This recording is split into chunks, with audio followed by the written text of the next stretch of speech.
Second Seed, Book 5 of 2920. The Last Year of the First Era by Karlovac Townway. 10 Second Seed, 2920. The Imperial City, Cyrodiil. Your Imperial Majesty, said the potentate Versidue Shai. They really need to put pronunciation in this. Anyway, Your Imperial Majesty, said the potentate Versidue Shai, opening the door to his chamber with a smile. I have not seen you lately. I thought perhaps you were indisposed with the lovely Rija. She's taking the baths at Mirkorup. The Emperor Riemann III said miserably. Please come in. I've reached the stage where I can only trust 3 people. You, my son the prince, and Rija, said the Emperor petulantly. My entire council is nothing but a pack of spies. What seems to be the matter, Your Imperial Majesty? Asked the potentate Versidue Shai sympathetically, drawing close the thick curtains in his chamber. Instantly all sound outside the room was extinguished, echoing footsteps in the marble halls and birds of the springtide gardens. I've discovered that a notorious poisoner, the Orma tribeswoman from Black Marsh, called Kachika,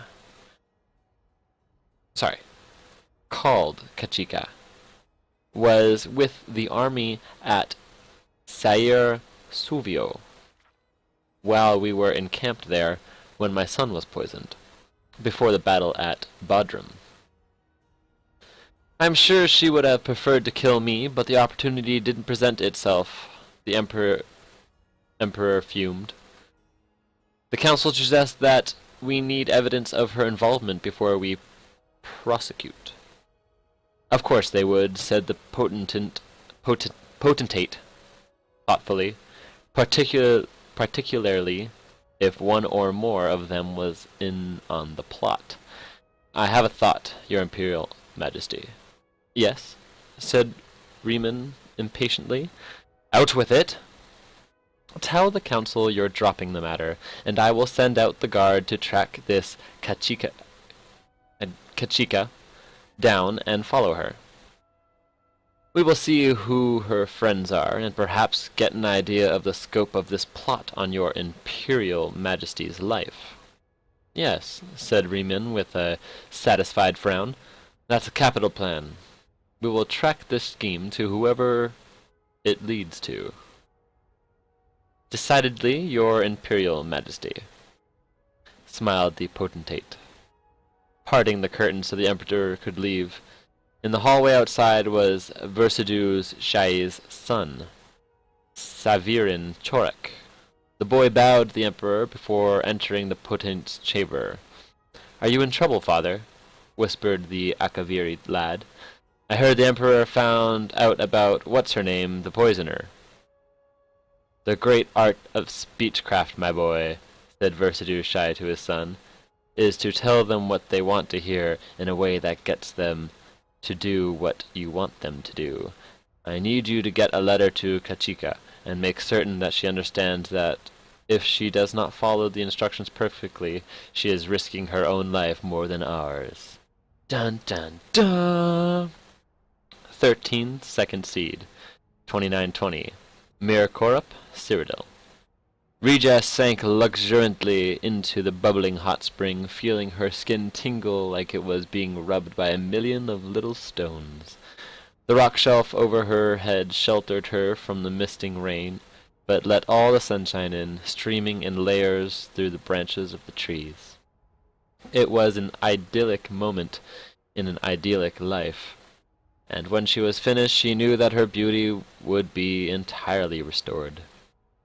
The only thing she needed was a drink of water. The bath itself, while wonderfully fragrant, tasted always of chalk. "Water!" she cried to her servants. "Water, please!" A gaunt woman with rags tied over her eyes ran to her side and dropped a goatskin of water.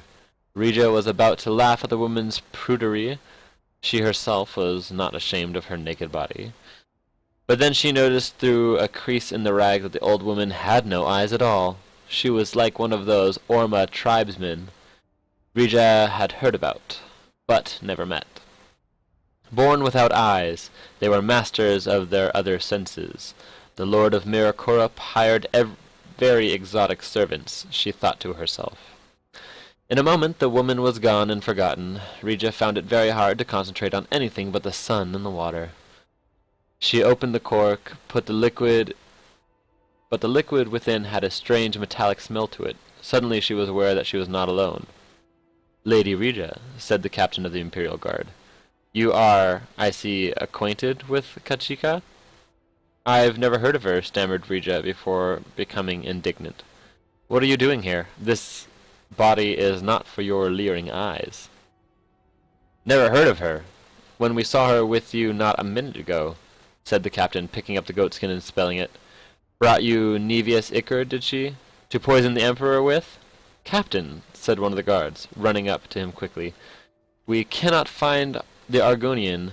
It is as if she disappeared into the woods." "Yes, they're good at that," said the captain. "No matter, though, we've got her contact at court. That should please his Imperial Majesty. Seize her." As the guards pulled the writhing naked woman from the pool, she screamed, "I'm innocent! I don't know what this is all about, but I've done nothing. The Emperor will have your heads for this." "Yes, I imagine he will," smiled the captain, "if he trusts you." 21 Second Seed, 2920. Gideon, Black Marsh. The Sow and Vulture Tavern was a sort of out-of-the-way place that Zook favored for these sorts of interviews. Besides himself and his companion, there were only a couple of old sea dogs in the shadowy room, and they were more unconscious from the drink than aware. The grime of the unwashed floor was something you felt rather than saw. Copious dust hung in the air, unmoving in the sparse rays of dying sunlight. "You have experience in heavy combat?" asked Zook. "The reward is good for this assignment, but the risks are great as well." "Certainly I have combat experience," replied Miramor haughtily. "I was at the Battle of Bodrum just 2 months ago. If you do your part and get the Emperor to ride through Doza Pass with the minimal escort on the day and the time we've discussed, I'll do my part.